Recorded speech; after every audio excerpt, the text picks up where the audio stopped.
Muito bem, irmãos, então já estamos prontos para reiniciar esta escola bíblica dominical depois destes meses de ausência. Naturalmente, irmãos, como todas as coisas que se reiniciam, vamos naturalmente ter que realizar ao longo destas semanas algumas adaptações, eventualmente alguns melhoramentos, algum ajustamento de formato, sempre com a perspectiva do bem-estar e do proveito dos irmãos que a esta hora da manhã se deslocaram à casa do Senhor. Portanto, irmãos, muito bem-vindos a este reinício da Escola Bíblica Dominical, vulgarmente designado por classe de adultos, não é?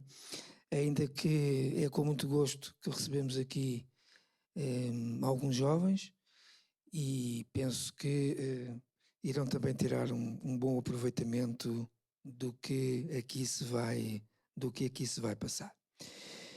Meus irmãos, também é bem verdade que em relação à circunstância que vivemos no país não sabemos muito bem como é que ela vai evoluir, mas na oportunidade que Deus nos dá, nós vamos aproveitando.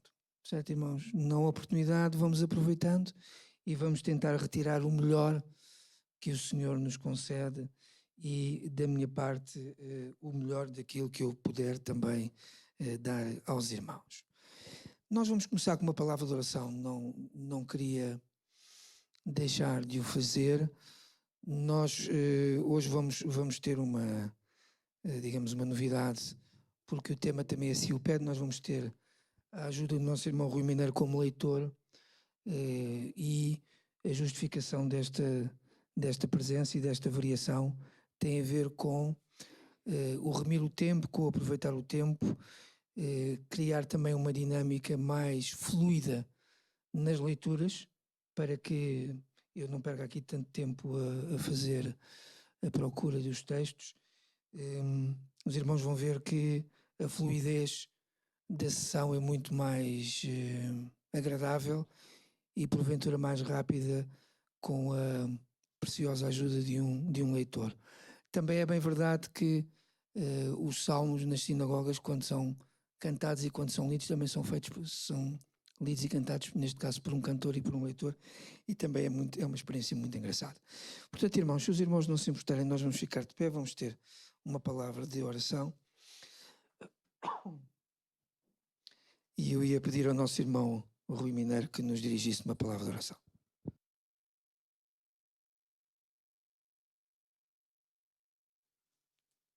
Senhor nosso Deus, muito obrigado, Pai, por esta oportunidade que nos dás, Senhor, no dia de hoje, podemos vir à tua casa, à casa de oração, Senhor, aprender mais de ti, mais dos teus ensinamentos, mais acerca da tua sabedoria, Pai. Obrigado por este privilégio, Senhor, nestes tempos que ainda nos vais dando oportunidade, Senhor, mesmo no meio destas novas circunstâncias, Senhor, podemos continuar como teu povo, estudando aquilo que é a tua palavra, Senhor. Te pedimos e rogamos, Senhor, também que possas ungir, Senhor, o teu servo que vai explanar a tua palavra, Senhor, e passar estas novas visões, Senhor, esta sabedoria do alto, Senhor, aquilo que é o teu povo, Pai. Entregue tudo para a honra e louvor do teu nome, em nome do teu Filho Jesus. Os irmãos tenham a bondade de sentar. Os irmãos, temos aqui, como os irmãos já viram, um formato, até mesmo na disposição da própria decoração, um formato um bocadinho mais escolar, mas trata-se mesmo disso. É necessário aqui também uma mesa de apoio para estas coisas. E nós vamos então começar com uma breve introdução àquilo que vai acontecer. Vamos ver se eu consigo utilizar este objeto. Muito bem. Então, irmãos, aqui em primeiro lugar temos aqui a duração deste seminário. Ele começa hoje, terminará no dia 15 de novembro. Assim, quer ou presencial ou online, vamos ver como é que a pandemia evolui. Portanto, significa, irmãos, que isto soma um conjunto de 6 sessões, ok? Portanto, estaremos 6 domingos à volta deste tema. Salmos, uma metodologia de leitura, aqui nesta hora, entre as 9 e as 10, 10 para as 10, sensivelmente, e depois teremos o gosto, ao final deste seminário, de passar também para o nosso irmão Zé Carlos com o livro de Atos dos Apóstolos, e depois terminaremos o ano também com um conjunto de 6 sessões com o nosso irmão Rui Mineiro, se não me falha a memória, com as epístolas gerais ou as epístolas pastorais. Muito bem. Então, uma primeira ressalva que eu gostaria de fazer em relação ao título é que é a seguinte: nós não vamos, estudar o livro de Salmos. Aquilo que vai ser aqui apresentado aos irmãos e proposto aos irmãos é exatamente o que está ali escrito, uma metodologia da leitura do livro. Por uma razão muito simples. O livro de Salmos tem 150 textos, que são 150 poemas, e o objetivo deste seminário é fornecer aos irmãos um instrumento que, parece-me a mim, poderá trazer maior fruto na leitura deste livro. E nós vamos já começar com uma primeira leitura. Pedia então ao nosso irmão Rui o favor de ler o primeiro versículo do Salmo 1. Os irmãos que tiverem a vossa Bíblia no formato que for, podem abrir no Salmo 1. E eu então pedi ao nosso irmão Rui Mineiro que lesse o primeiro versículo do Salmo 1. Bem-aventurado o homem que não anda segundo o conselho dos ímpios, nem se detém no caminho dos pecadores, nem se assenta na roda dos zombadores. Muito bem. Primeiro versículo do Salmo 2. Porque conspiram as nações e os povos tramam em vão. Muito bem. E o primeiro versículo do Salmo 3.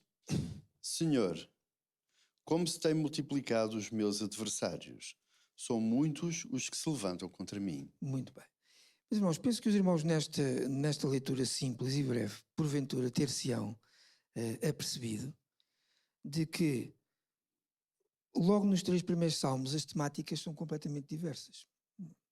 Se nós lemos a sequência do Salmo 1, 2, 3, nós estamos perante 3 salmos cujo objeto, cuja temática é completamente diferente. Um primeiro salmo que é o salmo introdutório do livro dos Salmos, depois um segundo que tem a ver aquilo que se designa um salmo de realeza, depois o 3 é um salmo de lamentação individual. E portanto, irmãos, o que acontece é que se o irmão pegar no livro de Salmos, a experiência que porventura os irmãos terão é a seguinte: pegam no livro de Salmos, começam a ler o salmo número 1, lê os salmos sequencialmente até ao 150, e aquilo que os irmãos têm não é uma unidade temática, é uma grande diversidade de tipologias e, sobretudo, uma coisa muito interessante, uma grande diversidade cronológica também. Portanto, aquilo que eu trazia aos irmãos neste seminário seria uma proposta de leitura dos Salmos, de modo a que, porventura, o livro de Salmos vos apareça mais organizado de diferentes formas. Porque me parece a mim que uma leitura dos Salmos, como se lê uma epístola, em que os irmãos começam no capítulo 1 de uma epístola e terminam no 5 ou no 6 ou no 15, como se lê um evangelho. Repararão os irmãos que o evangelho é um texto biográfico. Os 4 evangelhos são 4 biografias de Jesus. Portanto, os evangelhos têm, na sua organização interna, uma cronologia. Nós seguimos a vida de Jesus, a sua biografia. Percebemos, sem qualquer tipo de seminário, que há uma unidade do texto, por exemplo, uma unidade cronológica. Quando o nosso irmão Zé Carlos falar convosco sobre os Atos dos Apóstolos é também um livro que tem uma unidade cronológica. Quando o nosso irmão Rui Mineiro abordar o tema das epístolas gerais, pela própria natureza do texto, epístola é um sinónimo de carta, uma carta é em si uma unidade tipológica. Ora, os Salmos não têm essa unidade. tem uma grande diversidade cronológica. Por exemplo, o Salmo 1, do ponto de vista da cronologia, é o salmo mais recente, não é o salmo mais antigo. Foi, porventura, o último salmo a ser escrito.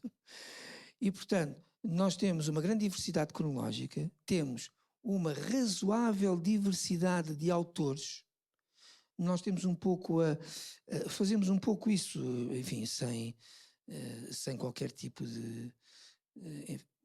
sem uma consciência muito aguda, mas normalmente associamos globalmente o livro de Salmos a Davi, o que não é verdade. Há uma diversidade de autores também no livro de Salmos.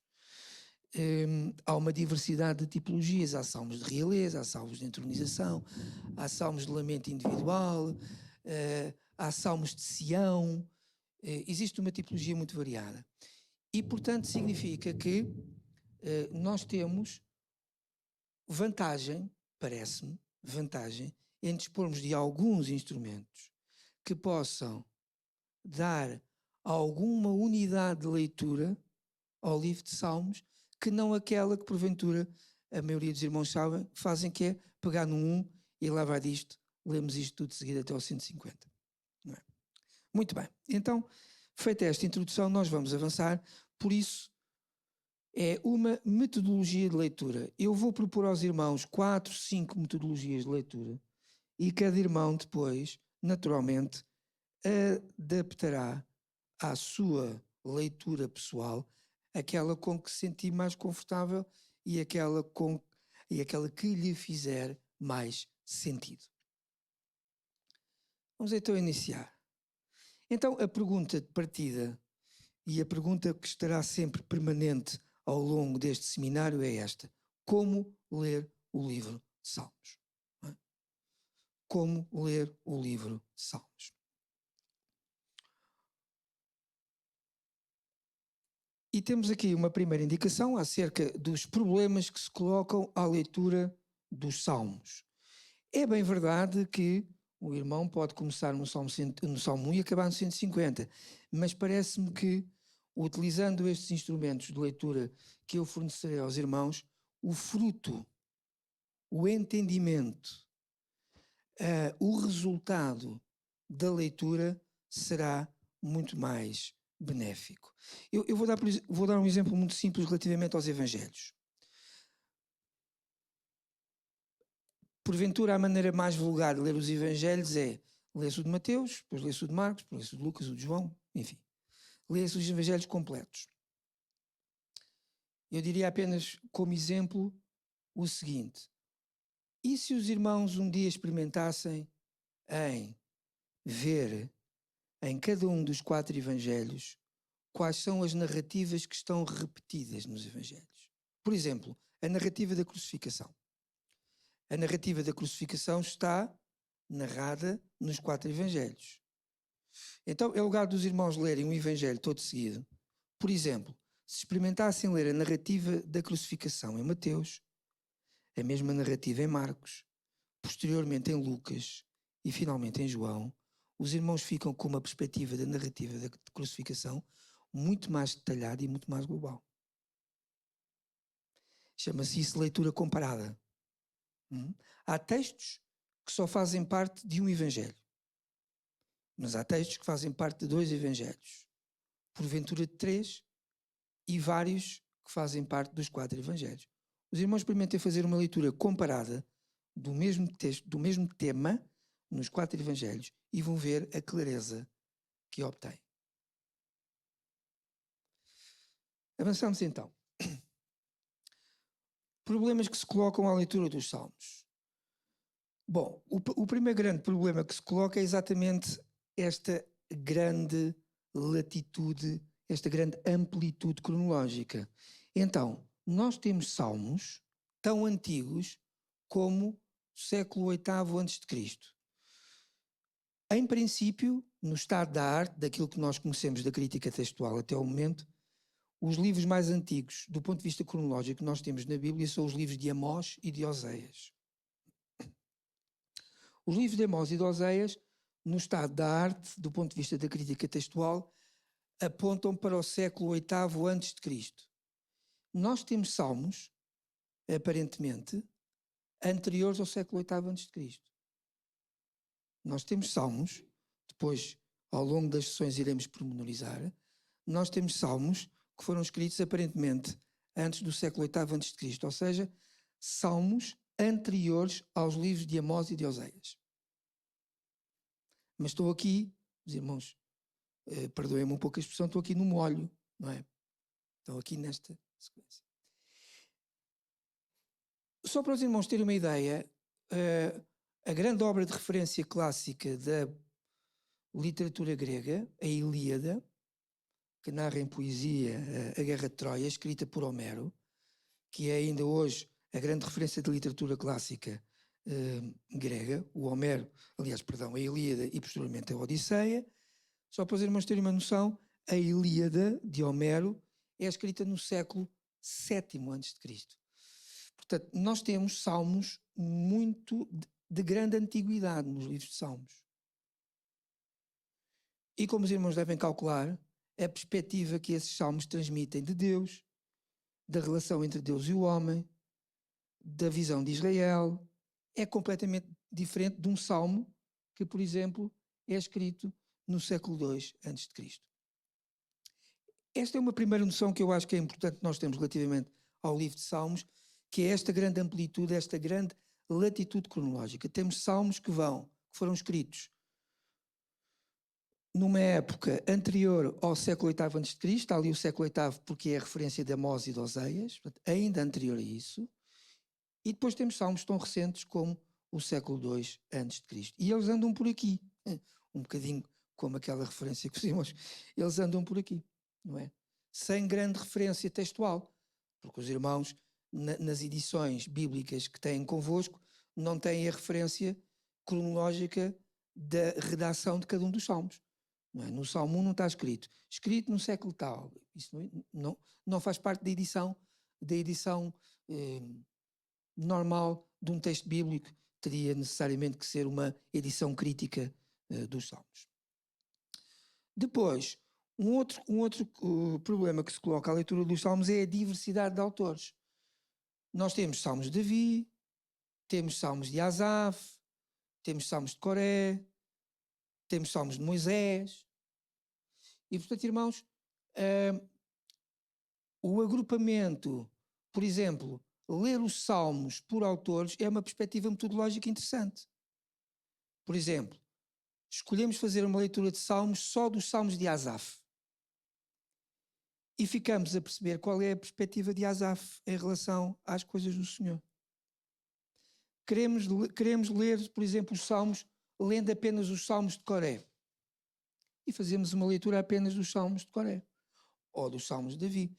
Portanto, esta, por exemplo, é uma metodologia também interessante de leitura dos salmos, através da leitura agrupada dos salmos por autor. E acreditem os irmãos, a perspectiva que os irmãos vão ter do livro dos salmos começa a ficar bastante diferente no sentido do seu enriquecimento. No sentido do seu enriquecimento. E, finalmente, a diversidade de classificação tipológica, ou seja, a tipologia dos salmos não é toda igual. Existem salmos de lamentação individual, existem os chamados salmos de Sião, existem os salmos de entronização, existem os salmos de realeza, existe um grupo muito interessante. E eu aqui, para os irmãos começarem a perceber quão interessante é, por exemplo, a perspectiva da leitura comparativa. Nós, por exemplo, para termos uma leitura mais interessante e mais clara da criação, podemos ler o primeiro capítulo de Gênesis, podemos aprofundar o primeiro capítulo de Gênesis com alguns capítulos de Jó. Jó tem vários capítulos muito interessantes sobre a questão da criação, mas depois também temos um bloco relativamente extenso de salmos, que são os chamados salmos da criação. Agora os irmãos imaginem o que é fazer uma leitura em casa, em que começamos por ler o primeiro capítulo de Gênesis, depois lemos os capítulos de Jó, que falam sobre a criação. Os irmãos sabem, por exemplo, sobre a criação, qual é que é o ato criativo do qual o próprio Deus diz que mais gostou? Aliás, o Tolentino Mendonça escreveu um livro de poesia que tem exatamente esse título.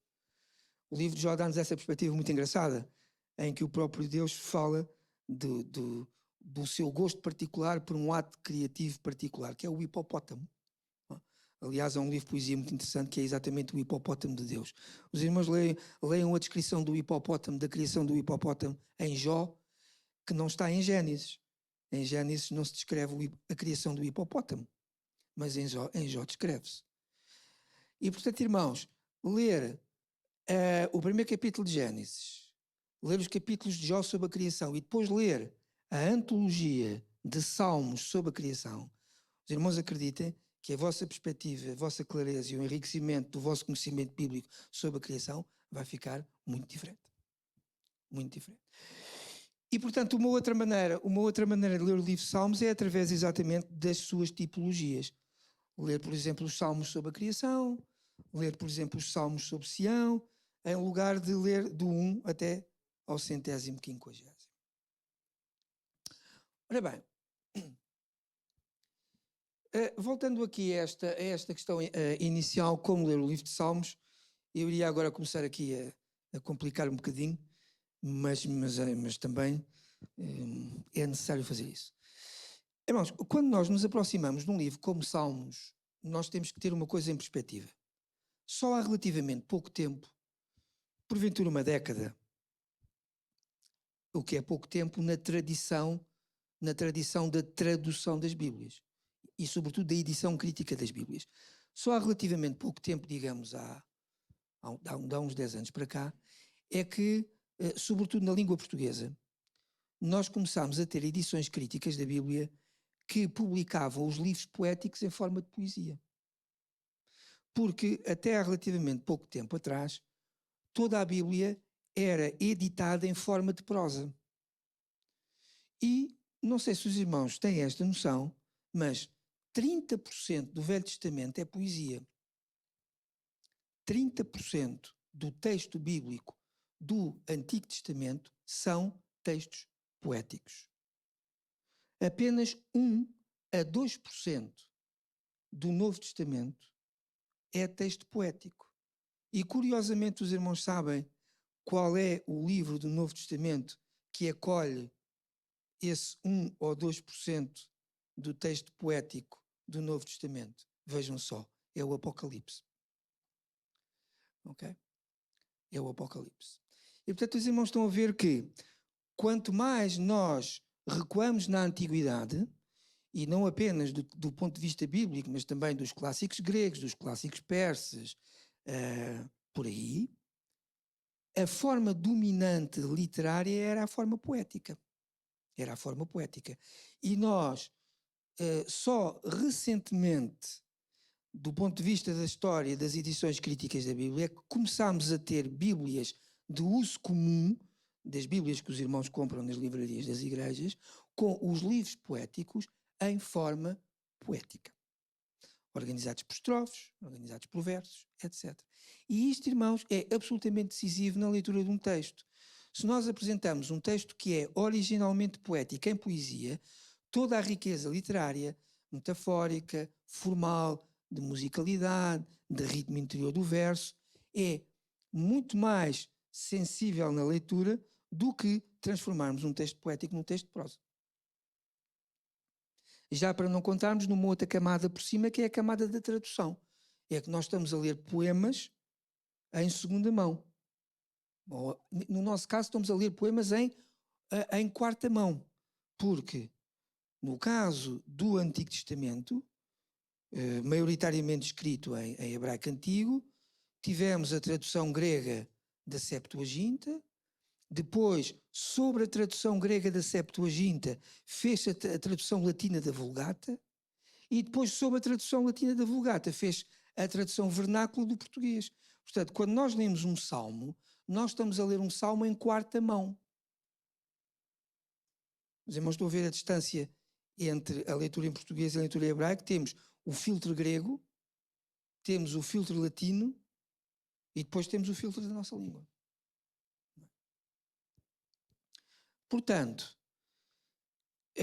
então, irmãos, para além daquelas questões anteriores que nós colocámos como problemas na leitura dos Salmos, problemas no sentido de os abordarmos para deles, através desta proposta metodológica, retirarmos uma leitura mais frutuosa, mais interessante, mais rica e, portanto, na nossa terminologia, considerando que isto é uma escola bíblica dominical, de maior bênção, maior clareza, é importante que nós percebamos que os salmos são poemas. Quando os irmãos dizem que o livro de Salmos tem 150 salmos, aquilo que os irmãos estão a dizer, e bem, é que o livro de Salmos tem 150 poemas. Certo, irmãos? O livro de Salmos tem 150 poemas. Hoje é uma palavra um bocadinho perdida, mas nós temos que recuperar um bocadinho estas palavras, porque são palavras muito importantes na compreensão. O livro de Salmos é um saltério. Os irmãos ainda se lembram desta palavra, saltério? O livro de Salmos é um saltério. O que é um saltério? É exatamente isto. É um livro que inclui, ou é uma antologia de salmos. É um saltério. Irmãos, exatamente porque o livro de Salmos é um livro poético, como o livro de Jó é um livro poético, como o livro de Cantares é um livro poético, o livro de Jó é um livro poético, irmãos. O livro de Jó não é um livro de prosa, é um livro poético. Aquilo que nós temos nesta antologia, que é o livro de Salmos, a antologia é uma coleção de, neste saltério, é a escrita de uma poética da relação entre o homem e Deus. Esta relação entre o homem e Deus mediada pela poesia. E meus irmãos, é completamente diferente, pois na última sessão eu provavelmente terei uma sessão com os irmãos só exatamente sobre o texto poético. Ler o livro de Salmos como uma poética da relação entre o homem e Deus, porque dizer as coisas de forma narrativa é absolutamente diferente do que dizer as coisas de forma poética. Aliás, todos nós nos relacionamos com Deus através da poética. E o objeto mais vulgar da nossa poética da relação com Deus é a oração, irmãos. É a oração. A oração é uma forma poética de nós nos relacionarmos com Deus. E, portanto, temos que ter esta perspectiva da leitura de Salmos como uma poética da relação entre o homem e Deus. A relação entre estas duas entidades mediadas por um texto particular, que é o texto poético, que diz as coisas de uma forma muito diferente do texto narrativo. Eu pus aqui uma citação de um dos autores preferidos, que é o Sousa Dias, que tem um ensaiozinho pequeno, que tem exatamente por título o que é a poesia. Eu pus esta citação apenas como ponto de partida para os irmãos, não necessariamente como objeto de comentário. A poesia é a arte de dizer o indizível. Irmãos, e o que há de mais indizível do que dizer Deus? Vamos lá pensar nas coisas, irmãos. A palavra do Senhor diz que nunca ninguém viu Deus. Portanto, não temos uma relação visual com Deus. Mas a forma mais profunda, irmãos, do nosso coração dizer Deus é através da oração. E a oração é uma forma poética de falar com Deus. E, portanto, irmãos, se há texto, porque a Bíblia é um livro, e um livro é composto de textos. Se há texto, se há forma literária mais bela, mais profunda, mais intimista de dizer a relação do homem com Deus, é exatamente o texto poético. Porque, de acordo com o Sousa Dias, e achei aqui esta frase muito interessante, a poesia é a arte de dizer o indizível, a criação de uma língua para o que excede toda a linguagem. Quando nós falamos das coisas espirituais, irmãos, a linguagem é absolutamente limitada. A nossa linguagem, irmãos, é limitada para falar das coisas espirituais. E aquilo que nós temos, apesar de tudo, de menos limitado para dizer as coisas é exatamente a forma poética do dizer. É exatamente a forma poética do dizer. E, portanto, irmãos, era apenas para vos deixar esta reflexão do livro de Salmos, ler o livro de Salmos lê-lo como uma poética da relação entre o homem e Deus. Ora, avançamos agora para alguns aspectos, digamos, mais escolares, mas que são importantes. Ontem, por acaso, perguntava aos meus alunos porque é que o abecedário se chama abecedário. E lá houve um que disse: professor, começa por ABC. Pois, exatamente. ABC, abecedário. Porque é que o alfabeto se chama alfabeto? Era um bocadinho mais difícil, já teve uma explicação. Porque a primeira letra do alfabeto grego é exatamente alfa, a segunda letra do alfabeto grego é exatamente beta, então dizemos alfa, beto, por extensão histórica desta questão. O que é que eu quero dizer aos irmãos com estes exemplos quase ridículos? É que muitas vezes nós presumimos que as coisas simples e básicas estão adquiridas e não estão. E não estão. Se eu, por exemplo, de repente perguntar a um irmão o que é a tabuada, a coisa fica assim um bocadinho... Todos vós sabeis o que é a tabuada, mas verbalizar de uma forma simples. Todos vós sabeis o que é o alfabeto, mas verbalizar de uma forma simples. Todos vós sabeis que é o abecedário, mas verbalizar de forma simples. E, portanto, a ideia agora é começar naquilo que os anglo-saxónicos dizem mesmo, o back to basics, portanto, irmos ali à base das coisas para começarmos a construir com segurança. Então, se temos um livro de salmos, neste caso é plural porque são 150, o saltério, bom, é importante perceber alguma coisa da etimologia da palavra salmo, para perceber do que é que estamos a falar. Então, a primeira coisa que é importante dizer aos irmãos é que a palavra salmo não é uma palavra hebraica, é uma palavra grega. Okay? A palavra salmo é uma palavra grega, depois passou pelo filtro latino, que tem uma etimologia muito próxima na sua leitura, até chegar à língua portuguesa. A palavra salmo é uma palavra grega, é uma excelente herança da tradução do Antigo Testamento hebraico para grego na Septuaginta. Portanto, a palavra salmo aparece pela primeira vez na Septuaginta, que é a tradução grega do Antigo Testamento hebraico. E quando se chega a esta antologia poética, os tradutores gregos deram a este livro o título Salmos, porque no original hebraico chamam-se Tehillim e não se chamam Salmos.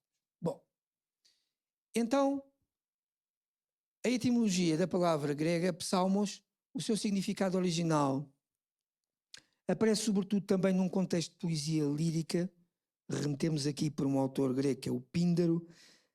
A palavra salmos aparece no século VI a.C., nos livros de poesia lírica de Píndaro, e aparece ligado a um contexto de música, a um contexto musical. E, abreviando, a ideia com que se fica da leitura da palavra salmo nesse contexto dos textos líricos de Píndaro é um pouco a ideia de dedilhação. Os irmãos estão a ver uma pessoa a tocar guitarra, pode dedilhar as cordas, a ideia de dedilhação de uma lira. Uma lira são aquelas harpas portáteis, de uma lira, sabendo nós que na antiguidade grega as declamações poéticas eram acompanhadas por música, tanto quanto percebemos, por lira. E, portanto, havia uma leitura poética que era acompanhada por um instrumento de cordas dedilhado. E, portanto, a palavra salmo, na sua área semântica grega, anda um pouco à volta desta ideia de dedilhação de uma lira que acompanha musicalmente um poema. Por isso é que nós hoje chamamos à poesia texto lírico. Lírico porque deriva de lira. Era o texto que era acompanhado musicalmente pela dedilhação das liras. Vemos isso em Davi também. Vemos isso em Davi também. Então, temos esta ideia original. Naturalmente que a ideia de dedilhação, não é aquela que aparece na tradução dos Tehillim hebraicos para o salmo grego. No Antigo Testamento grego, ou seja, na tradução da Septuaginta, esta palavra já é utilizada com outro sentido que não o sentido de dedilhação. Exatamente porque o termo correspondente na Bíblia hebraica é tehillim, que significa louvores. Ora, então, isto aqui é o singular, ainda que esteja aqui grafado um S, mas aqui assim a palavra psalmos, no grego é o singular. O plural é psalmoi. Ok? Então temos aqui os psalmoi, são os salmos. Então, o que é que são salmos, então? Para nós nos começarmos a organizar. Então, a palavra salmos designa a antiga poesia lírica religiosa de Israel. Okay. Salmos. Quando nós falamos então de salmos, então, através da tradução grega, via grega, porque a palavra é grega, a palavra que aglutina esta antologia de poemas em hebraico é esta, tehillim, que significa louvores e não dedilhação. Então, quando nós olhamos para esta antologia poética que temos aí na Bíblia, os salmos designam então este nome grego, designará a antiga poesia lírica religiosa de Israel. Tão antiga que em alguns casos temos textos anteriores ao século VIII a.C. Lembram-se? Anteriores ao livro de Amós, anteriores ao livro de Oseias, 2 séculos pelo menos mais anteriores à própria Ilíada de Homero. Então, mas é também interessante porque a própria designação de salmos na tradução grega é uma designação feliz.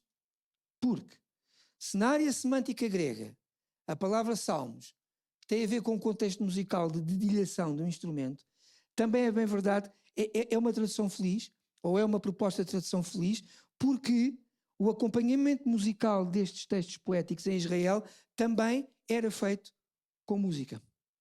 Certo? Por isso é uma tradução feliz. Então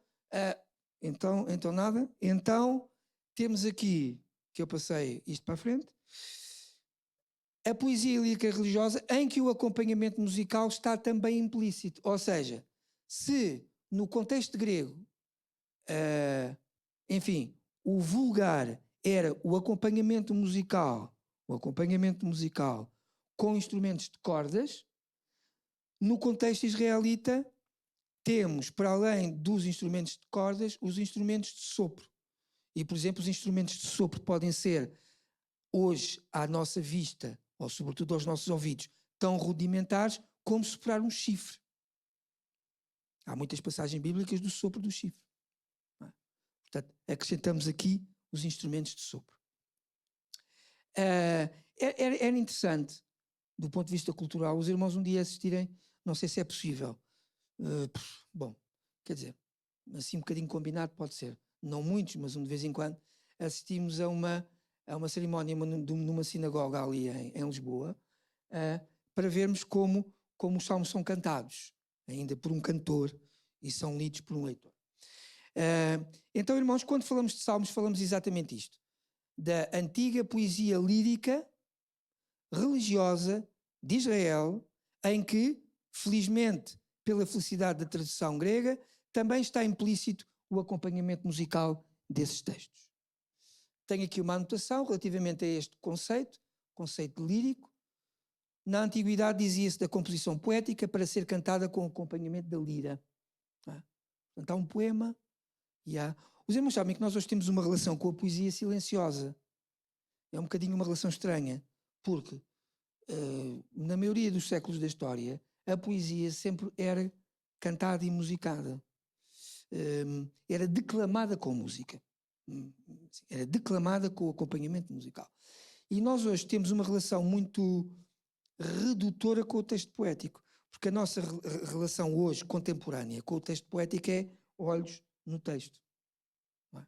Olhos no texto. E, portanto, é uma relação absolutamente silenciosa e linguística, enquanto que na antiguidade, quer grega, quer persa, quer hebraica, os salmos, ao serem declamados, eram acompanhados musicalmente. Meus irmãos, terminamos hoje. Na próxima sessão iremos começar, só para dar um bocadinho a ideia aos irmãos, iremos começar já com uma proposta metodológica. É a primeira proposta de leitura que eu vou dar aos irmãos, mas se Deus quiser e a pandemia nos deixar, fazemos isso 2 ou 8 dias. Irmãos, vamos terminar, são 10 horas, iremos então fazê-lo também com uma palavra de oração.